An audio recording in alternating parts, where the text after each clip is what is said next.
संतान सप्तमी व्रत कथा पूजा विधि नियम। भाद्र मास की शुक्ल पक्ष की सप्तमी तिथि को संतान सप्तमी और अनंत सप्तमी के नाम से जाना जाता है। भविष्य पुराण में बताया गया है कि सप्तमी तिथि भगवान सूर्य को समर्पित है। सप्तमी तिथि के दिन भगवान सूर्य की पूजा अर्चना करने से आरोग्य और संतान सुख की प्राप्ति होती है। नमस्कार दोस्तों, आपका स्वागत है हमारे चैनल हिंदी स्टोरी बाय सपनों की उड़ान में। दोस्तों, आज हम संतान सप्तमी की कथा लेकर आपके सामने आए हैं। उम्मीद है आपको पसंद आएगी। दोस्तों, वीडियो पसंद आए तो लाइक शेयर कमेंट जरूर करेगा, और अगर अभी तक आपने हमारे चैनल को सब्सक्राइब नहीं किया है तो प्लीज हमारे चैनल को सब्सक्राइब कर दीजिए। फिर चलते हैं अपनी कहानी पर। भविष्य पुराण में बताया गया है कि भगवान सूर्य की अष्टदल बनाकर उनकी पूजा करें। भगवान को घी का दीप दिखाएं और लाल फूल, अगर लाल कनेर का फूल मिल जाए तो यह और भी उत्तम फलदायी होगा।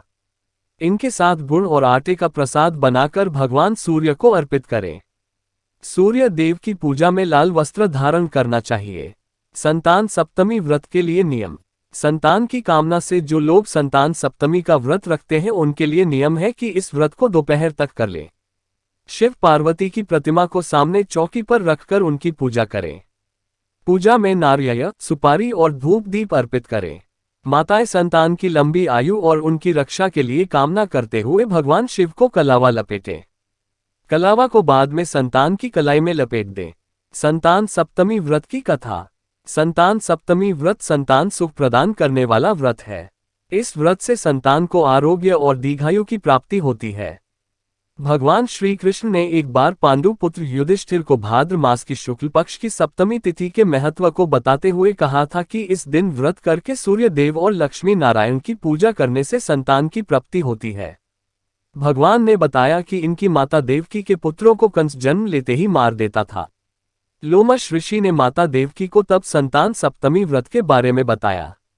माता ने इस व्रत को रखा और लोमश ऋषि के बताए विधान के अनुसार माता ने इस व्रत के नियम का पालन किया। इससे मेरा जन्म हुआ और मैंने कंस के अत्याचार से धरती को मुक्ति दिलाई।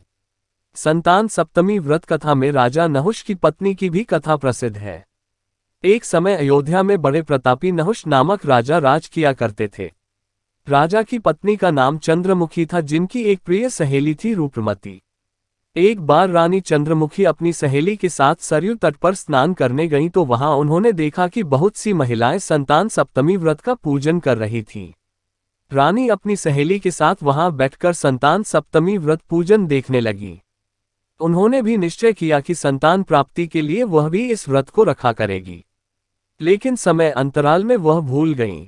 समय का चक्र चलता रहा और रानी और उनकी सहेली देह त्याग कर परलोक चली गई।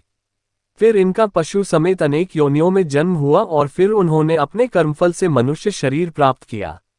रानी चंद्रमुखी ईश्वरी नामक राजकन्या हुई और उनकी सहेली रूपमती ब्राह्मण की कन्या हुई।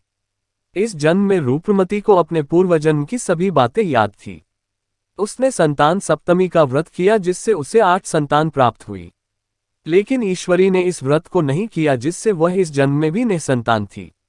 रूमती के पुत्रों को देखकर ईश्वरी को जलन होती थी और उसने कई बार उन्हें मारने का प्रयास किया, लेकिन वह असफल रही।